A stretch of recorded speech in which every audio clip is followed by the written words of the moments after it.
My name is Tyler Hall. My monologue is called The Great War, and is what it is. It's a continuation of a monologue I did 2 years ago, which was based on a dream. And in the first kind of part, I'll kind of explain the first monologue that I did. So why are you explaining it now? I don't know. So they know that I'm going to explain. Shut up and do your monologue. Anyway. 1 month has passed since the hamsters invaded. If for some reason you don't remember what happened, I'll refresh your memory. I was part of a team that was working on a project to go to the center of the earth. It was called Dig Way Down Deep, DWDD for short.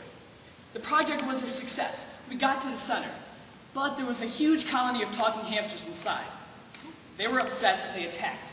These things were vicious. If they bit you, you would inflate like a balloon. After they attacked, they rounded up all the survivors and locked us up. 1 month has passed since that happened. The president just now took action. He worked out an agreement with them. At first, he thought that our military could hold them off, but there were too many. He worked out a treaty with them, allowing them to control our country. It was the last resort option he had to take. This treaty stated that the hamsters could control our country only if we were to be spared. The hamsters agreed to it, but said that we would be used as manual labor. The president had no other choice, so he was forced to agree. A lot of the other countries were not as lucky. Most of the other superpowers worked out some sort of agreement, but the ones that didn't were destroyed. 2 weeks after the president signed the treaty, I was contacted by him. He wanted me to help in finding a way to get rid of the hamsters. There was an underground network of people wanting to break free of the hamsters' rule. It was called the Alliance Against the Little Evil Furry Creatures. For some reason, the president and most of the staff that survived were a part of it. For some reason, the hamsters did not like the internet. They didn't understand it. So it was because of that, it was the only way for the Alliance Against the Little Furry Creatures to communicate. It was actually me that came up with an idea we could use. I remembered from college that hamsters and beavers were natural enemies in the wild. I felt that we could use this to our advantage. The president gathered the smartest scientists in the world to come together and create a device to communicate with the beavers. He gave them whatever they needed to get it done. So, with the scientists hard at work, the president and I felt something else had to be done. So we came up with an idea to convert one of the hamsters to our side. During our work time, there are certain times of the day when the hamster in charge of our group takes a break. During this time, he's alone, so it's when we decided to act.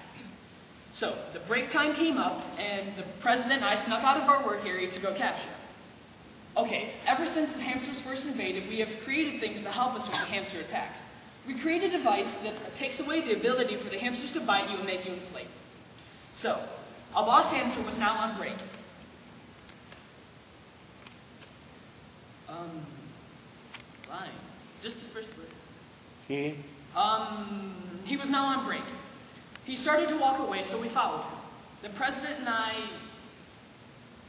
he was finally alone, so it's when we decided to act. We pulled out the device and used it on him. The president and I held him down so we could talk. It took us a while to convert him to our side, but we finally did. We only had to promise him 2 things. 1, we would allow him and his family of 23 to stay living. And 2, we would allow him and his family to return to the center and repopulate. At first, the president did not want to do this because the hamsters were our enemies and it would only make more. This is when our captured hamster came out and told him about himself. He told us his name was Hopkins, and that he was against the original invasion of the hamsters, but was forced to go along with it.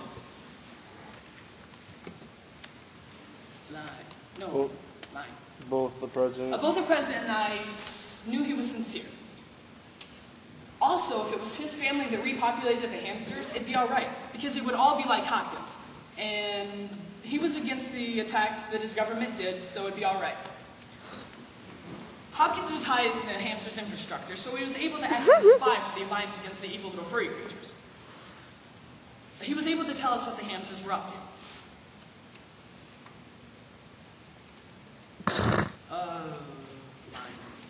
At first? At first, At first, many members of the Alliance. The Alliance Against the Little Evil Furry Creatures did not want to trust Hopkins because he was a member of our enemy. But in time, his valuable information won their trust. Weeks have passed since Hopkins was accepted into the Alliance Against the Evil Little Furry Creatures. And the device the president had the scientists create has just been finished. The president gathered together a group consisting of myself, Hopkins, and a few of the head scientists in charge of the project. We were going to try it. So the group of us gathered on the edge of a forest where we knew there was a huge source of beavers. One of the scientists flipped on the device and nodded to the president to start talking. The president said that we come in peace to talk to the beavers of this forest. A huge armada of beavers came up to us and started talking. The device allowed us to understand them. At first, the beavers did not know what was going on. They were confused because they didn't know how we could converse. The president explained everything to them. He told them of the device and how the hamsters invaded and how we needed their help. After a long talk, the beavers decided to help, agreeing that it was their time to fight. The leader of the beavers was named General Pockerton, and he said there were hundreds of millions of beavers that were willing to fight. With that sound of such a huge number, we thought that we might actually be able to turn the invasion around. General Pockerton and the president set up many meetings to schedule attacks and battle strategies. We finally came up with an attack. It would start in 3 days. So those 3 days passed and the attack began.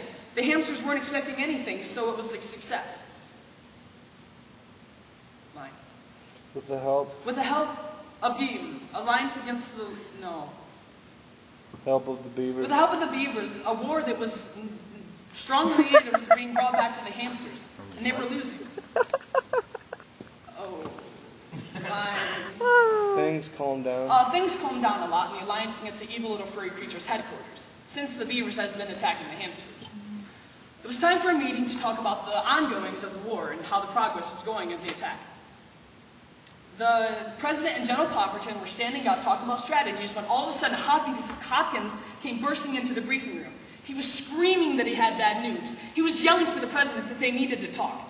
The president got up and called General Pockerton and myself into a separate room so we could talk. Hopkins started apologizing immediately because the news he had was not good. He told us that ever since the hamsters invaded, they have uncovered ruins of their supposed ancestors on the surface. In these ruins, it talks about how they advanced to a point where the original hamsters, felt like Earth can no longer support them. So they built ships and set off to the stars. The hamsters that left behind a device that they could be contacted by, in case the hamsters that remained needed them. The line. Hopkins said that these hamsters found the device and they contacted their ancestors and told them of the war. The ancestor beavers were not happy that they were losing, so they said they would send every warship they had to destroy the beavers. They were set to arrive in 1 week. General Pockerton was not happy with this news. No one was. The president asked if I had any ideas. I did not. He then asked General Pockerton if he did. He sat there for a second and then responded. This is when he began to tell the history of the beavers.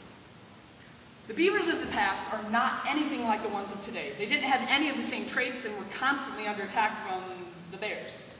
The bears attacked and killed many beavers and woodland creatures. The beavers did not like them. So they started to create dams to protect themselves from the bears and protect the woodland creatures. The first dam that the beaver kind built was set as a holy shrine for the beavers. It was at this spot where they built their first spaceship, to travel amongst the stars and protect helpless creatures amongst the galaxy.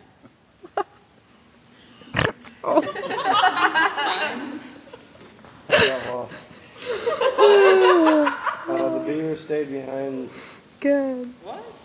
The beavers stayed behind were set to protect the world. Oh, the beavers that stayed behind were meant to protect the creatures of this world. General Pockerton suggested that there might be a way to contact them, the beavers that left years ago.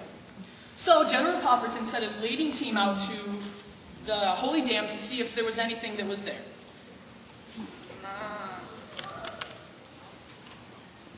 Oh, they're coming now. Mm-hmm. Okay. Well, I just kind of summed the last stuff up. They use the device, and the beavers come in ships, and then they fight. And they duke it out, and the beavers win because their weapons are better, and the hamsters just had a lot of them. And then the beavers win the war, and then everything's happy, and then everyone goes their separate ways.